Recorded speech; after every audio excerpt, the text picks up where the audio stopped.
point, we're going to open it up to questions from you. This is your opportunity to ask our panel here any lingering questions you may still have. I do want to actually start, though, with you, our fire chief, Jeff Lee, with a question that we've gotten so many times from our community, and it does deal with tornadoes and where to go. In your segment, you did explain where to go if a tornado hits your home or if you're driving on open road, but what do you do if you're in a more populated area, say by a strip mall or a gas station? Is it safer to stay in your car? Is it safer to seek shelter inside? Oh, it's definitely, can you hear this? It's definitely safer to seek shelter indoors for sure. And again, if you're in a strip mall, find indoors. And again, I think in my example in that video, we talked about bathrooms. Bathrooms are pretty good because they're solid walls in a narrow area. And so whenever you have that stability, it's much better place to be. Jennifer, I want to ask you a question because this is something you and I have talked about, and Steve Weigel in our documentary mentioned it a little bit too, but this was really a unique storm, Hurricane Milton. It's something that you mentioned we really haven't seen before. And one question I know I have heard time and time again from our community is, what are the chances that this could happen again? Is this the new normal for Florida? I wouldn't say it's the new normal. Every storm is going to be different, and it depends which way the storm is coming from, but obviously, it happened. We had a tornado outbreak. Yes, it can happen again. Not with every hurricane. Milton, the way it was coming from, if you were to draw those lines breaking into 4 quadrants, you always draw it in the direction that it's moving towards, right? So based off the timing that we started getting those tornado warnings, it was as early as like 8 o'clock hour, but it was in Miami-Dade, Western Miami-Dade. It was over the Everglades at that point. Milton was really far away, but if you were to draw those quadrants, South Florida, and eventually, you know, the rest, Treasure Coast, and parts of Central Florida were in the northeast quadrant. So, yes, this could happen again, depending on which way the storm is coming from. The northeast quadrant is always going to have the highest threat for tornadoes along the coast, like, you know, we saw with Ian and Milton, of course. Storm surge is going to be the worst, the highest winds in that northeast quadrant.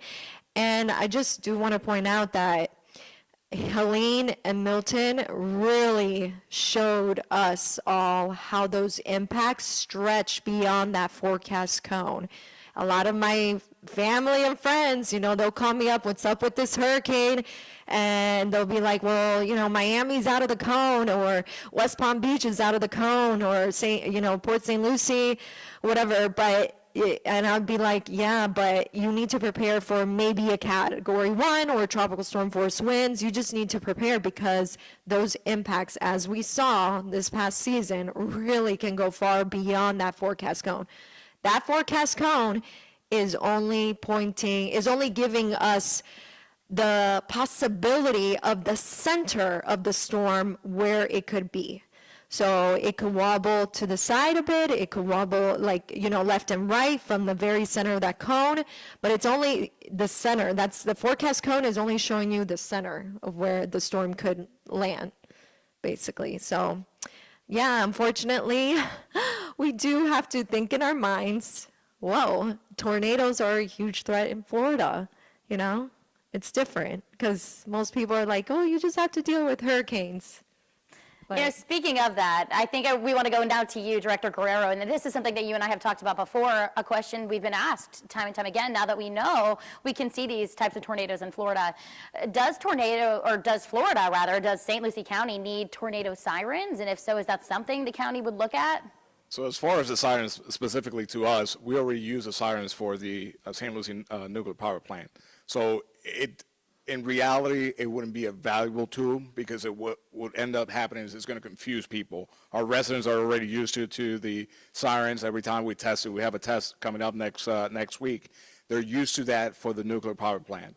I know that there are some towns, smaller towns in Florida that do have that, but it would be actually cumbersome and confusing to our residents to have that for the nuclear power plant and adding it for tornadoes. That's why I always emphasize, make sure that you have our emergency notification system, our Alert St. Lucie, and that you're paying attention to the media, because that will be a better way to do it than just the sirens, like the Midwest that are used to that. and it just will be too confusing for our residents to be able to do that with our current system that we have here with the nuclear power plant. Absolutely. Staying in that same lane, I know we've heard from some of you who have asked about tornado shelters too, especially as we have a lot of manufactured home communities. And, as Kyle mentioned in his segment, up to a certain category, you're going to have to evacuate. So some of our Spanish Lakes communities we've noticed don't really have a place to go. What about tornado shelters? And this can be, open to any of you. Is that something that we need to start looking at here in Florida? Do we have any places that are easily accessible for people who might need to take immediate shelter in an event like that? So I'll go ahead and answer, at least from San Luis County, we always have shelters. We have our general population shelters, our pet-friendly shelters, our special needs shelters, and we do encourage those that might want to evacuate, that shelters are a refuge of last resort that San Luis County will always have.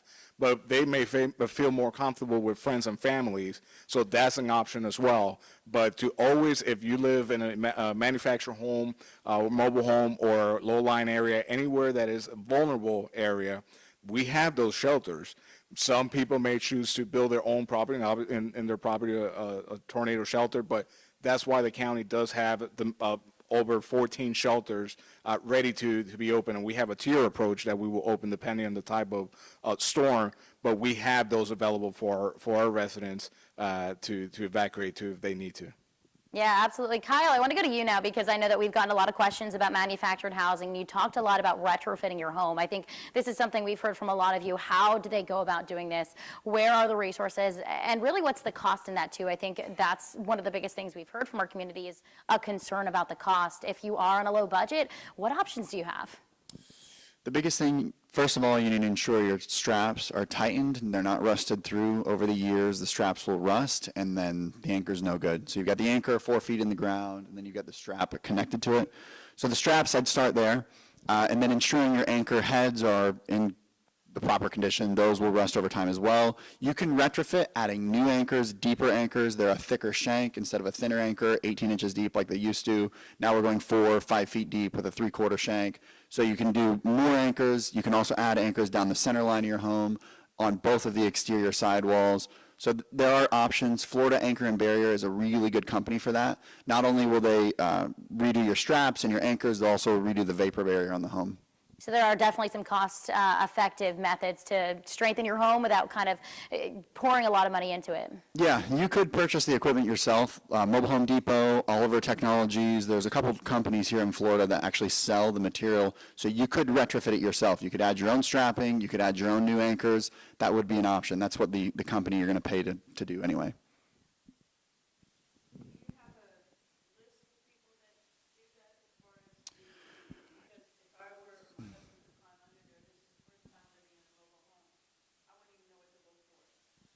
Good question. You can call us. We've got a list of installers. We are an installer as well. There's re-level companies. So there's mobile home installers. They'll set up the whole home, and then there's re-level companies. So Florida Anchor and Barrier, a few others I could give you some references for. Yes, there are companies that will do that. I'd be happy to give you a list. Back to the tornado shelters, I was thinking, I don't know if this is possible, but if Florida could have a mindset of, in the future, building tornado shelters by highways. Because obviously, we can have a tornado even when there's no hurricane. And granted, with Milton, there were people evacuating from the West Coast coming here. We didn't have mandatory evacuations on this side. And there were people still preparing that morning when tornado warnings started to go off. So in that case, I wonder if there's a possibility. I don't know if this would be by county, by city, or by state, I guess, depending on the interstate, but having a tornado shelter. I know, I've gone to Colorado. Colorado does have random places, tornado shelters, where people can go, get out of their vehicle, and just run to that shelter. And that's what it's used for. So, because I know during hurricanes, we have or even tropical storm warning, there'll be shelters opening up, like you said, schools. But in the case with Milton, it wasn't a direct hit. It was hours before landfall. And, unfortunately, the people in the manufactured homes, like in Spanish Lakes, they weren't given those evacuation orders, understandably, because the hurricane wasn't going to hit us directly.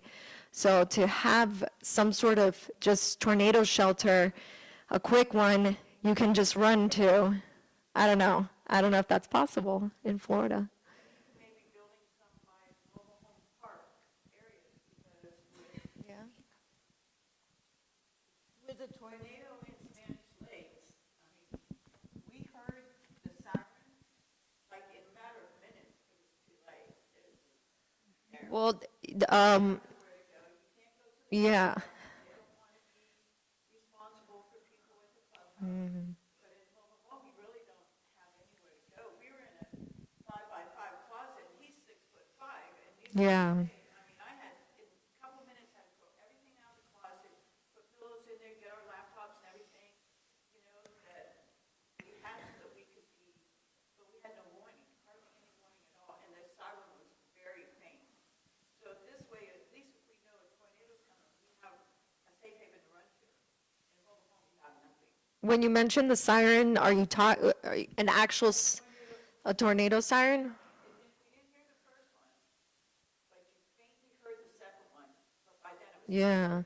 houses and cars and people were dying. Yeah. Yeah, no, it's I mean, the moment, you know what I recommend is we were talking about this earlier, the NOAA weather radio, and you can get one. You don't have to get the high-tech one. $10. I just bought one from Amazon. I got it yesterday because I'm going to use it for another presentation in a couple of weeks. But NOAA weather radios will put the warning out immediately. So as soon as NWS puts that warning out, you'll hear from the NOAA radio. On your phone, I mean, you're going to get the warning if you are within the area, but if a cell tower is down, you might not get that warning. If your settings are not set right, maybe you don't get that warning. But there's also a little process in between to push those warnings out through, I guess, correct me if I'm wrong, the emergency alert system, but a NOAA weather radio will be immediately. Granted, with a tornado, you only have seconds. I know in the documentary we just watched, one of the residents said that he was waiting to hear the train sound. You never want to hear that sound, because as soon as you hear that, it's because that tornado's right next to you or on top of you. So you don't want to wait for that sound. Don't. But yeah, I know it's changed the game for Florida as far as tornado threats during a hurricane. I know as for me as a meteorologist, like really emphasizing the tornado threat, you know, throughout the newscast or days ahead, I think will also help people to be on alert that specific day or night. You know, this can happen at night too. So. At our house, I have everything in my house programmed for WPTV. I watch Steve Regal religiously, I mean, and like our phones, our laptops, our tablets, everything is set on that, our radio, everything. But it's still, you know, he says, like it's heading towards Fort Pierce. That's a big area, Yeah. you know? And with as many that touched down that day, Yeah. and that kid and the lady that lives in our community, she felt the first one, and she said she wasn't staying there, went to our friend's house, 15 minutes later, her house was gone. Right. And, I mean, that's how much time you don't have to figure out the story here. And it's scary. It is. Yeah, I just want to say I'm so sorry that you guys went through that, because it's hard and it changes your life, and it's a trauma that stays with you for a very long time. I know, yeah, I was a little girl in Kendall. Bathroom with 4 kids and 1 wall. Yeah, And ask Kate, I call her all the time, Kate, where's it going? Is it coming towards me? oh, And I get such anxiety that if I know it's heading that way, I go get my dog, because he works down south, so he's sometimes not here this one. I get my little 5-pound Yorkie, I take the sandwich, I say, got it in your Yeah. overwhelms me so bad that I'm just thinking the worst of everything. And everybody at Spanish Lakes, I mean, people are amazing. And we moved there a week before the tornado hit. Wow. We're never Wow. Wow. now, it starts in 2 days, and you see I'm a basket case already. Yeah, so that's why it's good to plan things out. Obviously, there are certain things you can't do right now, but I think one of the most important things is like insurance policy, having that insurance checkup. And, right, I mean, that's like really important. And also, have a plan. One thing we try to emphasize, especially like the forecasters, is know your zone. Do you live in an evacuation zone? There are evacuation zones, even inland by Lake Okeechobee. I wanted to know, actually today I was like, oh, let me Google this. If you literally Google Know Your Zone Florida map, and it's on the Florida disaster website, you can put in your exact address and it'll show you what evacuation zone you are. So depending on county, on which county, there's going to be evacuations by letter A, B, C, D, E.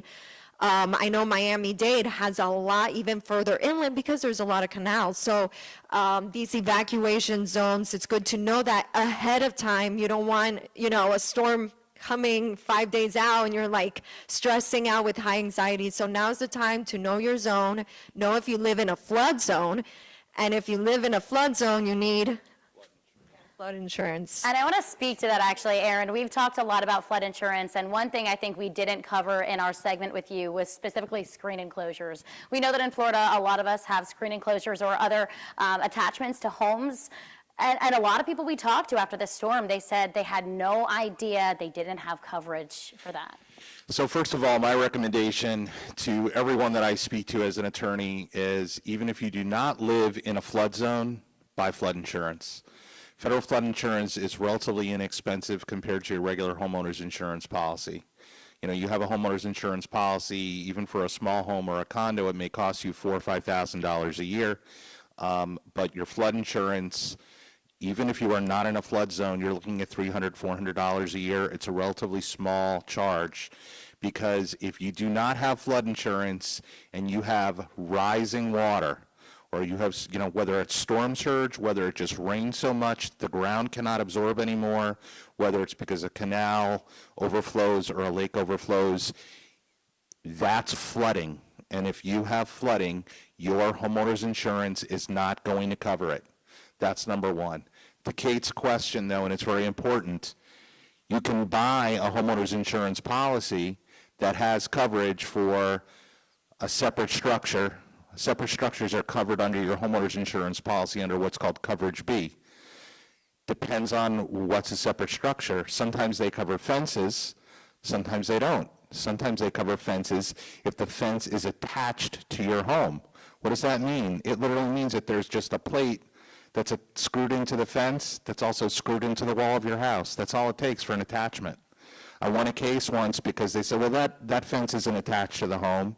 And because there was one screw attaching a plate to the house and attaching another screw attaching the same plate to the fence, it's attached. The judge said, yeah, it's attached. You have to pay for it. It was that simple.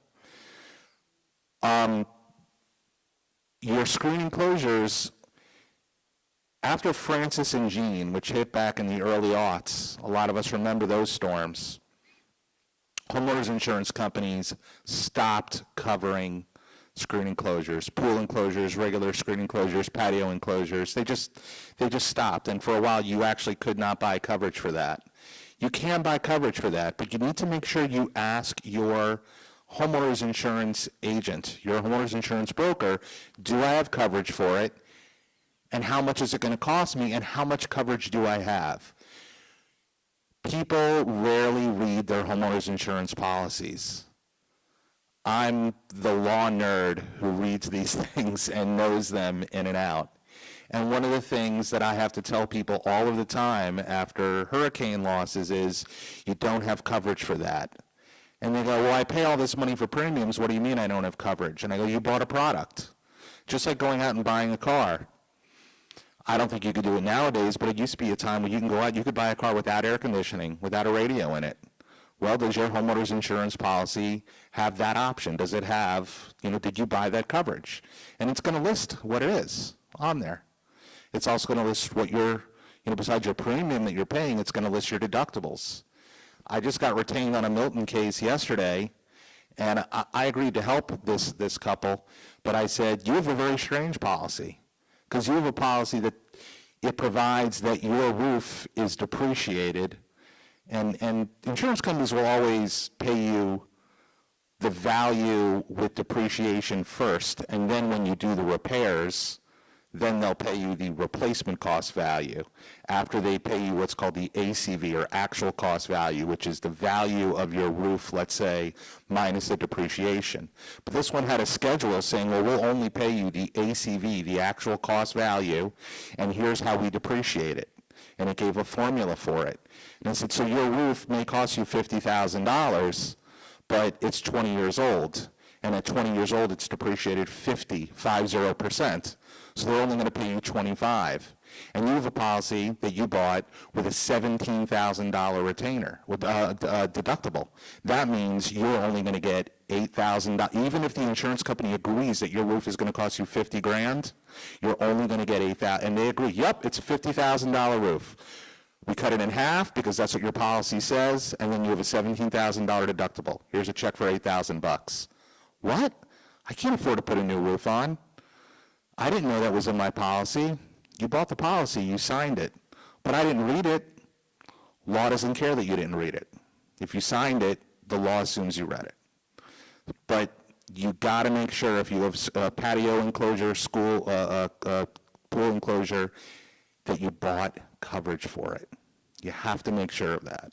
One of the problems we're seeing with insurance in Florida is that they're charging us more and more, but the Department of Insurance, the insurance commissioner in the state of Florida, is allowing more language to be put into the policies that limit the coverage.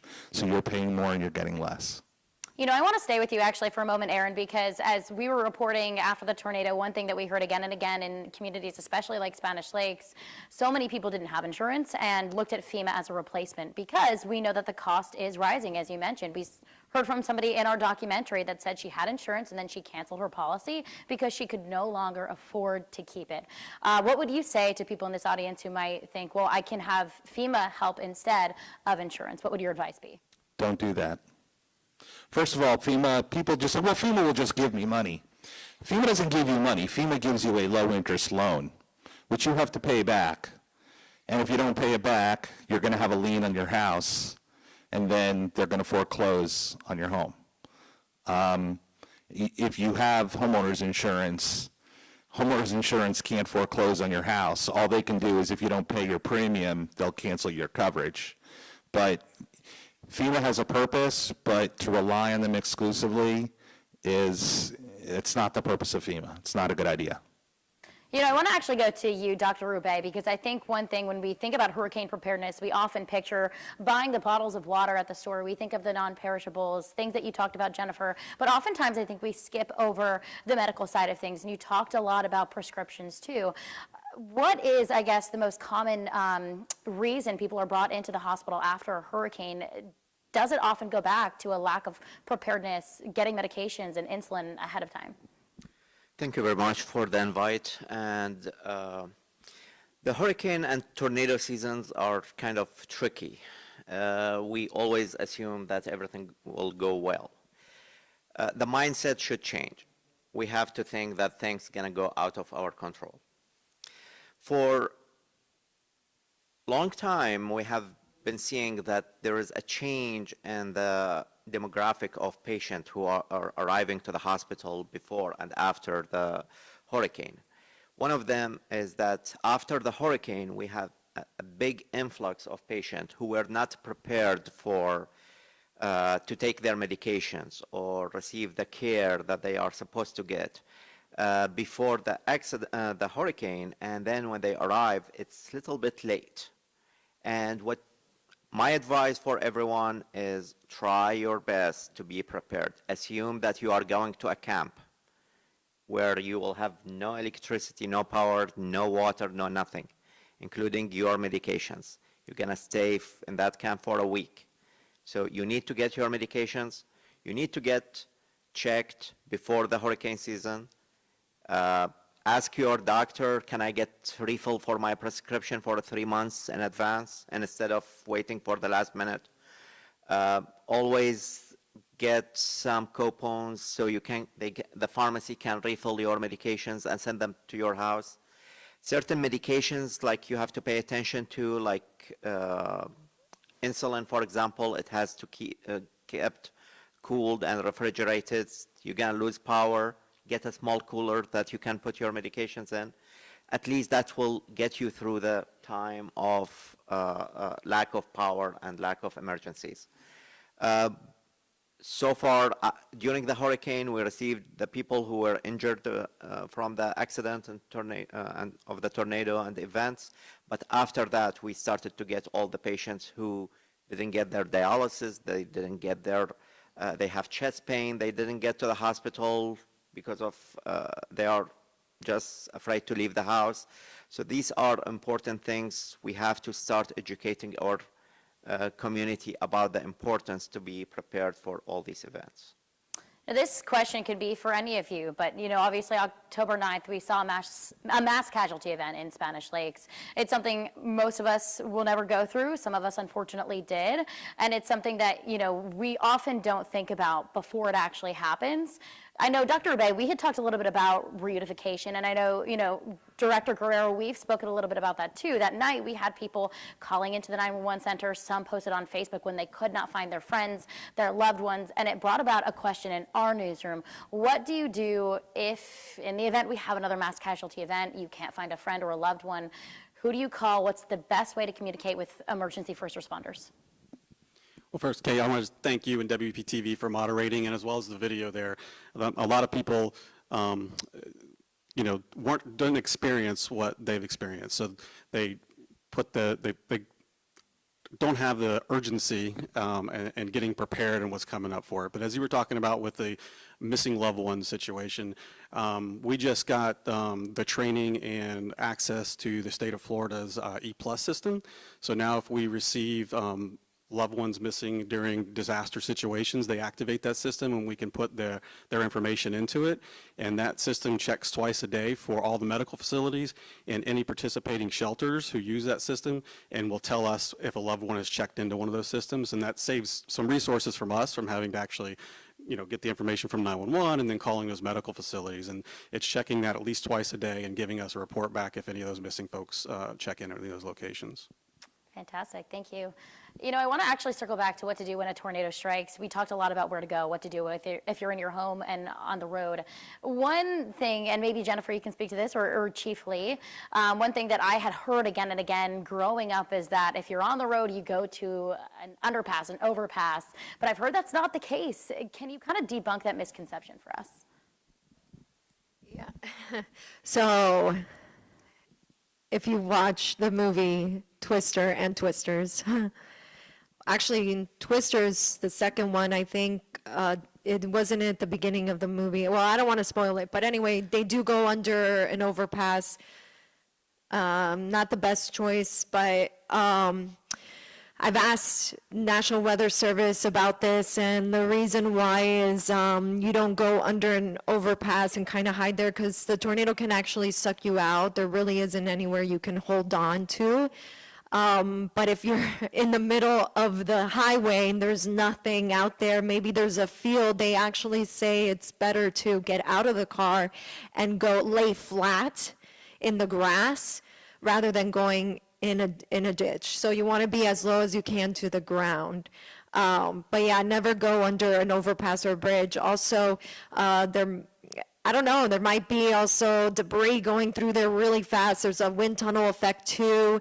Who knows if that bridge is stable, it can collapse too on you. So that's a no-no. Is that correct? What would I would definitely tend to agree with that.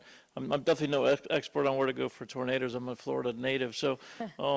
But the reality is, it's all about aerodynamics. So the lower you can be, the less wind resistance you can create, the better off you are at the end of the day. I would like to go back to it was your piece, Jennifer, and you talked about the supplies people would need for, and this goes more for a hurricane than it does tornadoes. But, you know, for camera purposes, it's really nice to see that the 1 or 2 pieces. But really, when you look at it and you're saving, you're putting supplies away for your families, you almost need a bin from like those Home Depot bins for each person. You know, it's a lot more supplies than you think. And I know when you do a news story, you can't really do that. But, you know, so when people go buy supplies, I think they tend to buy not enough supplies. And they find themselves back out after the storm trying to find supplies. And so if you think you have too much, you probably don't. Yeah. I was going to say something about, and it piggybacks off what Jennifer and the doctor just said before, and then add something else in.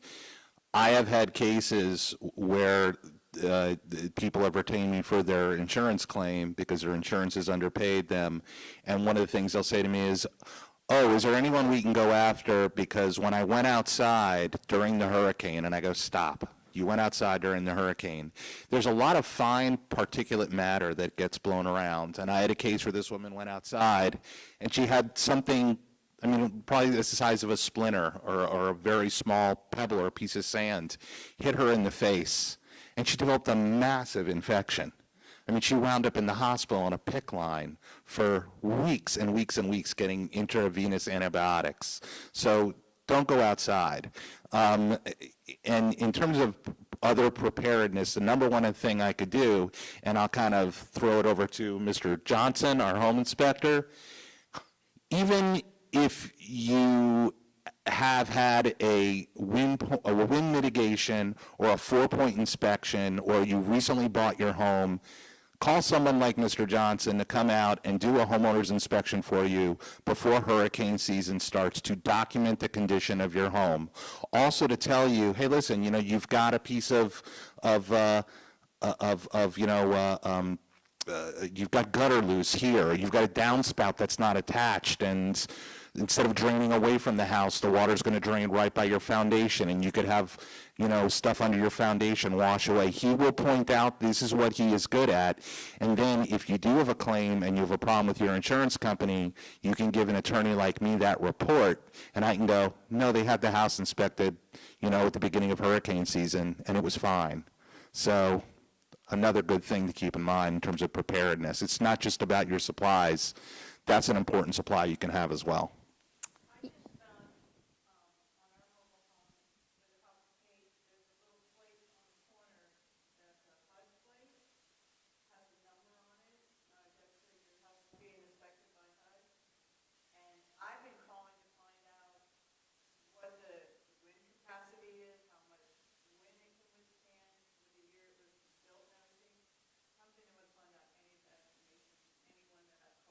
I would turn that over to our home inspector and our mobile home guy. Yeah, you want to take that for us, Kyle? I can get with you later, yeah. There's a way to track that down through the state. They keep a database for free. You can get you the report on exactly how your home was built. And we actually tell you also in the report, along with giving you all sorts of advice and conditions. So when we leave your home, you know exactly how strong and how much wind your home can take. And then we tell you areas that you can improve. And so a lot of the information, and then we keep all that documentation for you. So if you have to leave, all that stuff's on the internet, and you just take your cell phone or the login code we give you, and you can just run. You have your insurance policy with us. You have your all your medical bills. You have pictures of your home before the storm, after the storm, and even during the storm. We keep track of all of that in a database, so you can always get that. If the insurance company, if you can prove that the damage occurred during the storm, they're less likely to fight you because you've already proven what it looked like before, during, and of course we document afterwards as well. So we see it all the time, with our customers, where we have the information, and the insurance company just completely pays out. There's no arguments, no arguing back and forth. This wasn't there, this was like that, and, you know, it makes it a whole lot easier. In the beginning, we were getting flyers and pamphlets and everything from everybody, including the grandmothers, about doing home inspection. We take pictures and show you what the, and it's like you're weary because how do I know that's not under your home or under somebody that's house is good or somebody's house that's damaged. So people were leery about calling these people because, you know, Yeah. there's people out there that do bad things. Yeah, we don't, Today, I don't know who to call. I never call him. they, yeah, yeah, yeah. You know, and you talk about getting your medicines and that, and I've been through all these tornadoes and I've done all that, and it's hit it, lost it all, so, you know, either you do or you don't, you know, it just depends, but I think we all need to know a reputable company that's actually gonna do this and care about the people in our community, and say, you know, we're honest, we're gonna do this for you, because, you know, We have a great tool for that, Google. And Google has reviews. So if somebody comes knocking at your door, no, big no so. Big no way. But, you know, you can Google, I mean, I just moved into a new house about 6 weeks ago. I'm having a ton of work done on it. And I have listen, I'm an attorney. I drive these people nuts with contracts and everything, but I have 4 or 5 people, and, you know, I had 4 or 5 painters out to the outside of the house, and I'm reviewing everyone on Google. What are their Google reviews? What do people say on there? I mean, it's important because it is Florida, and there's a lot of transient people in this state who will try to take advantage of you.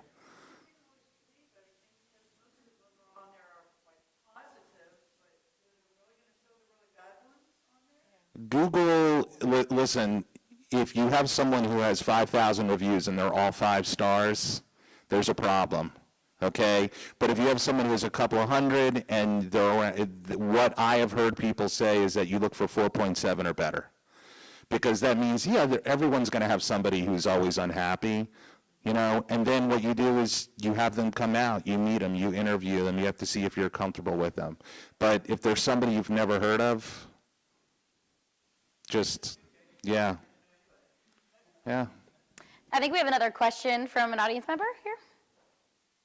Oh, I was just going to add to Jeff's comment about the use of plastic containers. We've done that, and it's really helpful for documentation, real important papers. Just pick them up and go.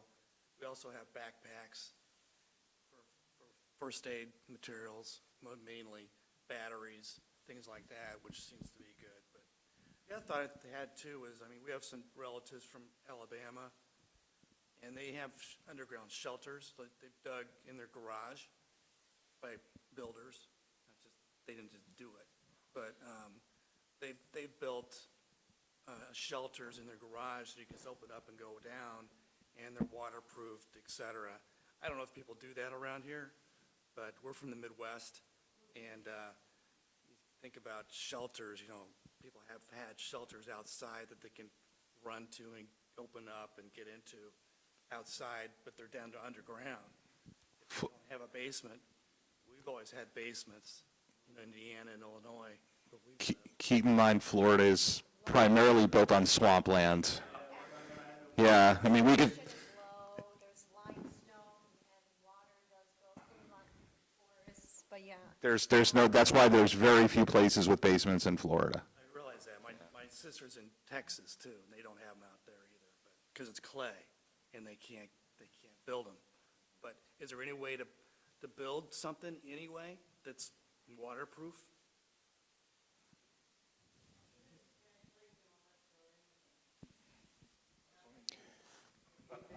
A swimming pool? No, well, that's not, no.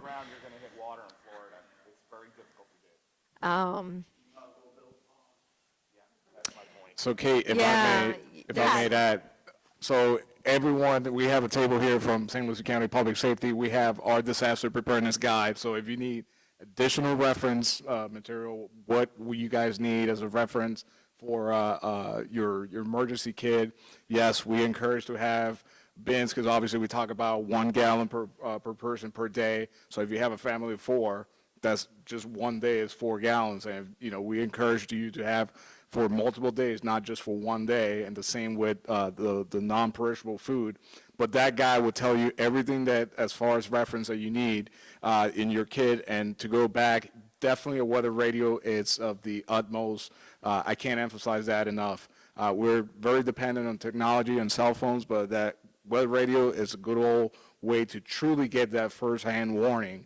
And then obviously we focus on the hurricane, but we do live in Florida. That's every month of the year there's some type of threat. So we always have to be mindful that your emergency kit should be throughout the year because you never know. We just had severe weather throughout, I don't even know how long. It's been a couple of weeks already, every single afternoon. So yes, we focus on the hurricane part, but that's what we always tell you. It's an all hazard approach that you should always be prepared. And we also encourage our residents, yes, things are expensive, so I don't expect people to go buy a whole kit for the family who's going to cost you hundreds of dollars when you could do it a little bit at a time throughout the year. Don't just wait towards April, May to get ready for hurricane season. You can always keep your emergency kit ready throughout the year, and just, you know, if it's something expires coming up to expire, open it up, eat it, and replace it. So that way you keep that up to date, and you're not running, you know, at the last minute, the 11th hour, like we say, to get ready, and then there's no water, there's nothing ready. So it should be something that you all do throughout the year, and that's something that we always encourage. But again, we have our table here. We have our guide. It talks about flooding. You mentioned zones A and B here in St. Lucie County, and yes, it's as far inland as the St. Lucie River. So if you live in the Port St. Lucie area, right near the North Fork, you are either in zone A or B. So yes, you can. Our website is there, which will link you to where you live, and you put in your address, and it will tell you whether it's zone A or B for flood zones. But again, all those things that they tell you, it's in that guide in there. If you have any questions, you can call us. Our phone number is there.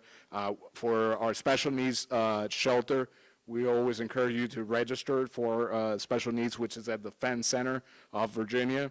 And also for our pet-friendly shelters, we have one in north end of the county, and then we also have one in the south end. So we have those available for resources for you all. But again, it starts with you guys looking and preparing and making sure throughout the year, not just for the hurricane season. So it just, I wanted to point those things out. And I think we have another question from our audience member.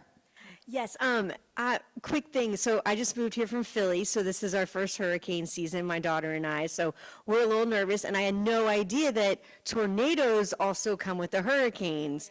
I'm in Vero Beach, actually, so I'm in Indian River County, but I was so excited to see all this because I was like, I'm very interested, because I'm a little nervous, not gonna lie. Last year, you know, we did hear about all the things that happened. So my question is, and sorry y'all, this is a newcomer question, when do I put the storm shutters on? If if the tornadoes are coming, and like, as you said earlier in your presentation, like they were getting ready, they were still putting the shutters on when they start. So like, when should I?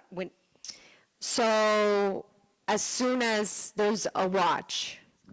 And people will ask me, oh, it's a category 1. You think I really need my shutters? And I'm like, well, I'm not going to tell you what to do, but I'm going to put my shutters up with a Cat 1. So category 1, I would definitely put the shutters up. I do have hurricane impact windows at our house, and it's a relatively new house too.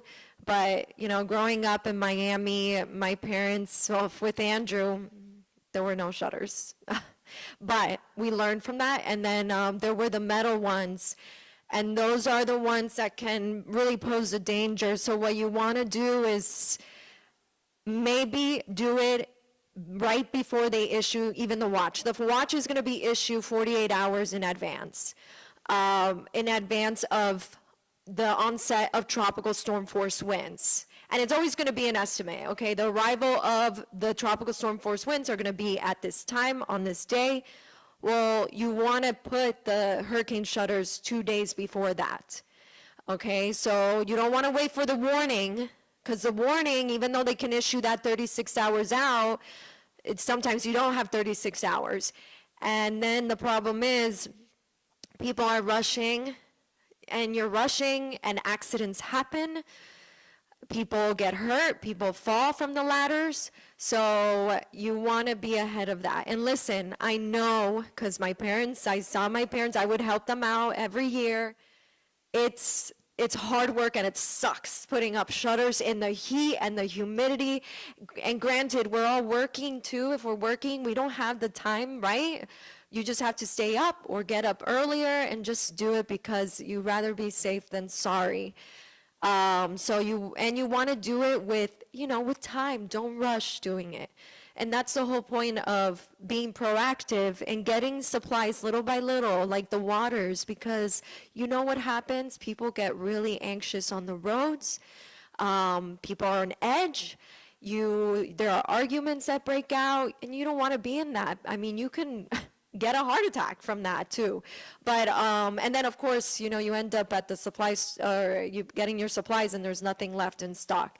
But when it comes to shutters, I would say, as long as you do it once the watch comes out or just a little earlier. And yes, the hurricane may wobble, and maybe it doesn't end up impacting you the way you thought it was going to be. But that saying goes, you prepare for the worst and you hope for the best. So if you don't get impacted as hard as you thought, or as forecasters and we were saying, be thankful, right? But yeah, the hurricane shutters, don't leave that for last minute. A lot of people tend to do that. Oh, I'm just going to do that last minute. I don't recommend that. Give yourself that 48 hours, or 48 hours or even 72 hours before. Calvin, I actually want to toss it over to you because this is something that you and I have talked about before. You had mentioned that that's something people often don't check beforehand, the condition of their shutters, and sometimes end up in a bind because of that. Can you sort of speak to our audience about that? Yeah, over time, those, even though the stainless steel screws and bolts and stuff in your home, they get rusted, and you have a tendency to pop off. And if you don't protect your home before the storm and stuff, then you can also get denied for not protecting your home, where the insurance company will say, you couldn't install the shutters, so the insurance company, and you had damage, the insurance company will say, well, you didn't protect your home, so we're not going to pay off on this claim here. We see it hundreds of times where the adjuster comes out, he looks at it, he said, there's no way there was any shutters put on this window. You knew the storm was coming.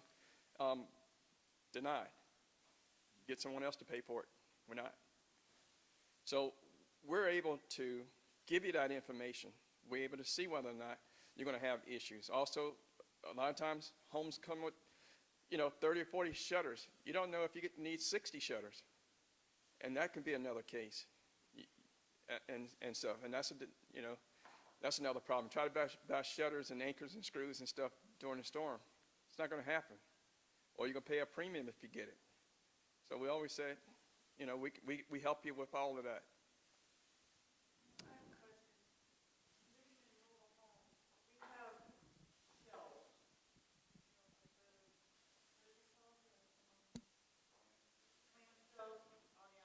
Right.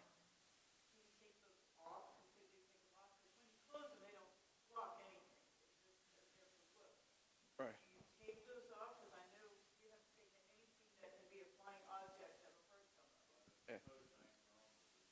Yeah, but there's nothing to anchor them on with, it's just closed halfway over the window. Right. And so since you don't have anything that can secure or lock them to their home, then that's what's missing. We'll be able to tell you that. If you can close them and then put a washer or a nut on there, then they're fine. You leave those up.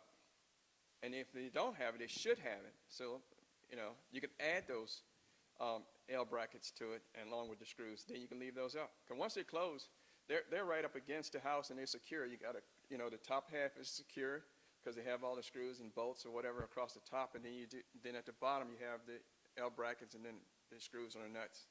So if you don't have that, that's something that you need to add to that. Because if not, you don't want to take those shutters off. Then you got holes all along the top half of the windows, and what's going to happen? Rain's going to get in between. You're going to have water leaks around the windows. And if You need to rain know gets whether or in not. from a hole that's already there, your insurance company is going to deny that interior water damage for something called wind-driven rain.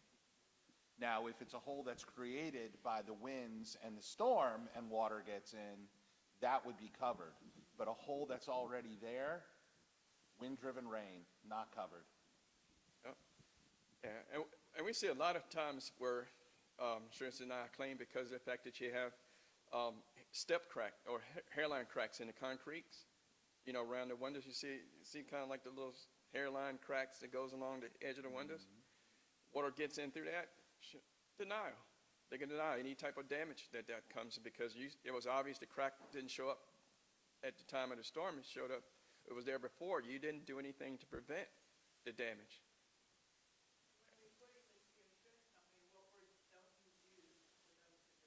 You know,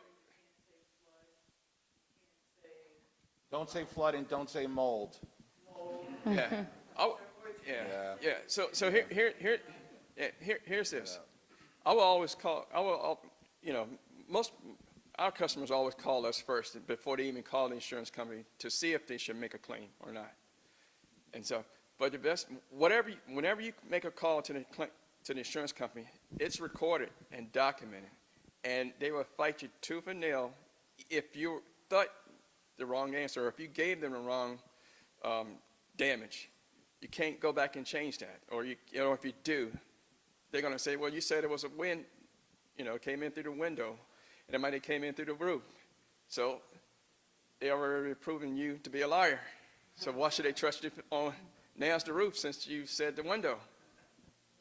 Yeah, I have a claim that I'm handling right now against everyone's favorite insurance company in Florida, Citizens. And what happened was, when the clients reported their Hurricane Milton claim, what they said was the house flooded. And they said, and what happened was, and so they denied it, said, oh, it's flood. And the people tried to explain, well, the wind blew the front doors open. And by the way, code in Florida, I'm sure our fire chief knows this, and building officials would know this. Doors are supposed to open out in Florida, not in. But they had a house that was built when the doors could still open in. So the hurricane blew the doors open, and water came in, and the house flooded because water was coming in from the rain. Well, that is not wind-driven rain that would be denied. That was a peril-created opening that allowed for damage to their interior. But because they just said, when they reported it the very next day, the house flooded, Citizens is still taking the position that there was rising water that flooded the house. And Citizens' own attorney has said to me, I can't believe my client is still taking this position. We are going to get hammered if this goes to trial. But Citizens just doesn't care in this case. Here, I want to add something about the shutters. It is the most common injury that we receive in the hospital while people put the shutters. Okay, it's one of the victims that passed away from the Milton. He was trying to put the shutters in the second story building, and he fell, and he unfortunately passed due to the injuries. Everyone should be aware of their situation. If you are elderly, senior, that you cannot go on a ladder, that's fine. Put the shutters, call someone to come and help days ahead. Don't wait till the last minute. It's fine to keep the shutters on throughout the season, unless your HOA will give you a hard time about that, like mine. And just be prepared. The second most common injury is chainsaws. Okay, people, they never used a chainsaw before, and on that day they go to Home Depot and purchase one and try to cut trees. And then I get people with a sliced hand, the sliced legs, and that kind of things. So, I mean, we are all prepared for the tornadoes. We saw the worst of it in the past season, but those are the most common injuries that we deal with. The third one are people who are leaving in their cars in the last minute. They are hitting the highway, turnpike, when the hurricane hit that time. That's also a wrong decision. If you decide to, if you think that you are supposed to leave, leave. Don't wait till the last minute. Make the arrangement. Go somewhere else. Call your friends. Don't stay in the house for the last minute, and then you decide to leave. Your cars are not safer than your house, unfortunately. Okay, and we learned that the hard way. If you paid attention during the movie or the clip, the report, there was a 16-wheeler that turned to the side. That was the third victim that arrived to the hospital. The first two were from Okeechobee. The third one was a Russian-speaking citizen who was driving a 16-wheeler. His whole truck flipped on the side of the 95 and destroyed another car. So I got those victims coming after. Then I got Spanish Lake victims. So be prepared. If you think that you are leaving, if you think that your situation cannot tolerate that, if you think that your property cannot withstand hurricane or tornadoes, that's fine. We have a lot of resources. Come to the hospital. We will admit you. I admitted every patient arrived, even with a toenail injury. I admitted them that night because I know that there is nowhere to go to. So we have a lot of resources. We want to help our community. Just pay attention to us. We need to build the trust between the authorities and emergency services and our people. And we are here to serve you. Thank you. I want to build upon that, actually, and this can be a question for any of you, because we talked a lot tonight about tornado shelters, where to go if you're in your home, where's the safest place to go, when to evacuate a manufactured home, and I think this may boil down to when to evacuate your home, when to seek shelter. Director Guerrero, we've talked a little bit about that too. When do you evacuate your home? We now have seen the situation where this hurricane we didn't think was going to impact us did impact us in a way we've never really seen before. If you're in a home and you're not sure if it's up to HUD code, you're not sure how strong it is, you're not sure if it can withstand the storm, is it now better, even if there's a hurricane hitting the west coast of Florida, to just get to a place, a shelter, a concrete block home with a family or friend, or somewhere safe like the hospital, even if you think it's not going to impact you? Is that where we're at? So we always say, if you're not feeling, first of all, always pay attention to the media, to the local officials. We're constantly going to be doing press briefings. We want to make sure that our residents are aware of what's going on and that they get ready. But when we start saying this is coming our way, and you're seeing it in the news, you know, you have Jennifer and you have Stephen and all that saying there's a potential to come in, that's the time that you need to make sure, if you are not feeling safe and secure, again, that's what we emphasize. Make sure you have a plan. Make sure you convey that plan. If you're planning to leave, let somebody else know where are you going. So that way they know, okay, I'm going to a friend's house, I'm going to a county shelter or wherever it is. So that way you have that in place. And you're not waiting to the last minute. You're taking the time, even if we're, 12, 18, 20 hours out from starting to feel the onset of tropical storm force winds. You are out of your house if you're not feeling safe and secure. And we always are going to strongly encourage, if you live in a manufacturer, mobile home, low-lying area, or any vulnerable areas that you feel that you're not comfortable, to go ahead and evacuate. Like I mentioned in the beginning, might be with friends and families where you're more comfortable, or shelter. I always say shelters, I mean, you're only getting a small space. It's not a Hilton, it's not any other type of hotel, but you're going to be safe because our schools are hurricane-rated school structures, so you're going to be somewhere safe. But again, don't wait till the last minute. If you're getting that feeling where I'm not going to feel safe, go ahead. We always open our shelters way ahead of time when we have that coordination with our with law enforcement, fire, and our school partners, because for that same reason. We're not going to open 5 hours before when we know that things are going to start picking up.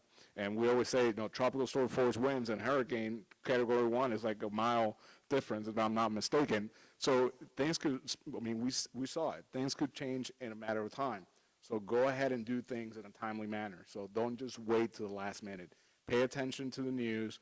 Again, pay attention to the local officials, because we want to make sure that you're safe. And also, when things start going bad, we don't want to risk our first responders trying to respond, because we had a lot of 911 calls, but we're in the middle of tropical storm force winds of 40 plus sustained with wind gusts of upwards of 70, it puts them in danger to try to go there. So it becomes, a cumbersome issue, as I said before. But again, I cannot emphasize, do not wait till the last minute. If you are able to leave and you don't feel safe, go ahead and leave ahead of time, 24 hours.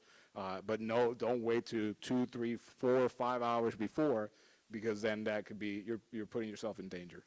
And that, when I mentioned know your zone, find out what evacuation zone, and when you're listening days ahead to the press conferences, they'll say mandatory evacuation. Some evacuations are not going to be mandatory, but if they list the mandatory evacuations and you already know your zone, you're like, oh, they just called my zone now. Okay, now it's time to call my family that maybe lives further inland or maybe in Orlando, a friend, or you look up the shelters that you know that are going to open up and you pick the one that you need to go to. So you find all this information now. So once you hear your zone being called, you're like, okay, I know where I need to go. Now I just need to grab the items that I need for a few days, right? And the people and your medicines and whatnot, and you go. Because if you don't know your zone, you're going to be searching and stressing out too. So it's good to know the zone ahead of time. Absolutely. That information, we have it in our disaster preparedness guide. And again, once you know where, we have also the shelters, and pay attention again. I always say pay attention to local officials, because we're going to tell you, hey, we're opening this shelters at this time. So we're always going to tell you which shelters are going to be open, even though we have, like I said, we have upwards of 14, 15. We do a tier approach depending on the type of storm that we have. So all that information, we have it available for you. We have it on our website. If you can call us, we can go to, if you have a homeowners association or something that you want us to go out there and provide additional information, we're more than happy, my staff will be more than happy to go out there and give you that information. So again, we have a website, and we can check for you as well. My staff could check for you by inputting your address. It could tell you whether you're, and I don't think if you, in Spanish Lakes you are in a evacuation zone, flooding zone A or B. But again, it's considered, mobile homes and manufactured home communities are considered vulnerable areas or communities. So we strongly encourage, anytime we have any impending storms, to go elsewhere more safe or secure. Yeah, question from the audience. Back in the beginning, when the tornadoes were coming in, I can yell. When the tornadoes were coming in and people get inside. If you're out and about, tornadoes, you don't have warning shelters probably on anything that. What about other public buildings, Sam's Club, Walmart, gas station, companies that are hurricane proof? So, instead of trying to drive 20 minutes down the road to get home, So as far as, and Chief Lee, I think you probably know more about structures than I do, but as far as you want to look for something like Chief Lee said before, somewhere where you have like a closet, like a bathroom, and usually those places are just a shell with a metal structure, but I'll So yeah, I would stay away from what we call big box stores. If you look at Orange Avenue from after the tornadoes, that's tilt wall construction, basically, big walls, and they put, there's metal beams that go across. Once that structure, the metal beam structure is compromised, then the whole building's compromised. And you can see that with a big building that's still sitting there in Orange Avenue. And so you really want to find a smaller structure, right, that has solid walls that are closer together. And that way, if the roof is compromised, you still have some integrity there in the building. I was just thinking, my lot, I'll be out on the highway. What do I do? Again, it goes back to that aerodynamics I was talking about earlier, right? So if you're in a truck or vehicle, especially at side wind, it's going to knock it over. It's going to take it for a ride. You're much better off, and it sounds strange, I know it, and it seems like it's backwards. But if you can find a ditch or something low and lay as flat as you can, you basically become part of the ground. The wind will go over top of you. It seems like it's backwards, but that's the reality.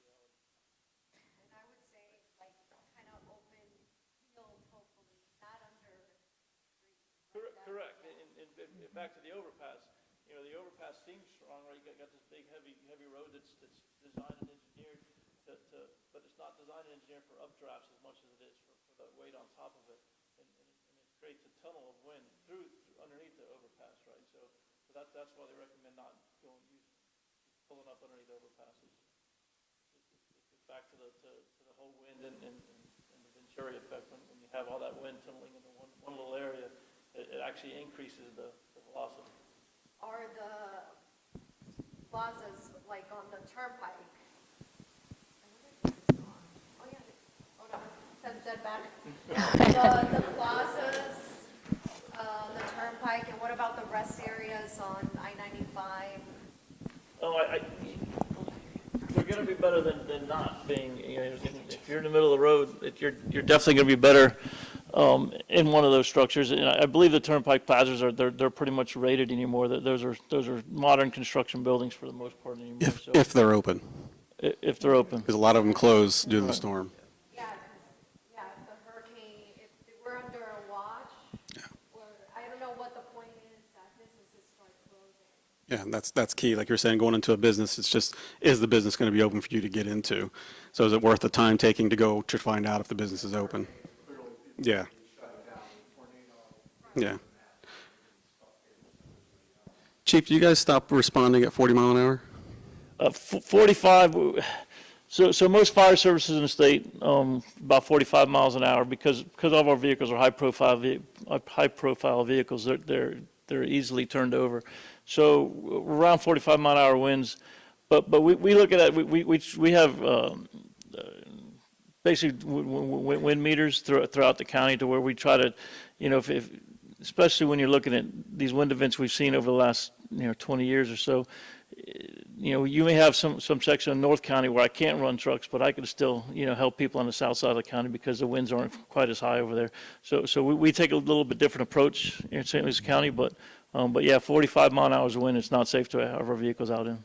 So we do have a few high water vehicles that are heavier vehicles that we would respond to, but it's few and far between. So I think the general message here is pre-planning, because once you're in the middle of it, getting to a shelter or expecting a response from public safety is futile. It's too late at that point. So the pre-planning, getting to a shelter, as the EM director said, those shelters are safe and secure. The sheriff's office provides security to all the shelters there. So if you live in a home that you don't feel comfortable with, get there early. Don't wait, because those shelters also fill up. So there is a capacity to those as well. I think we're just about out of time, so unless anybody has any further questions, we're going to allow all of our panelists to speak for about 30 seconds to a minute with any closing thoughts that you want to add to our audience here today. So I don't see any other questions. Chief Lee, we'll begin here with you. So we talked about before the storms, we talked about, during the storms, and one of the things I want to talk about, and I'm sure the doc will confirm this, but there were a lot of injuries after the storms too. So, and you guys saw it, you had a lot of people walking around a neighborhood that was not safe to walk around in, and a lot of little injuries, sometimes they're massive injuries, right? So be careful after the storm, and especially if there's a loss of power. A lot of people turn on generators, they plug them into their panels trying to power their house up, and they actually generate power back through the system, and they can energize wires that have been dead for a couple of days and you think you're safe, and you're not. So be extra vigilant after a storm, especially if the areas receive damage. Okay, Dr. David Roubaix. Thank you very much. Be prepared. I would say we are always available.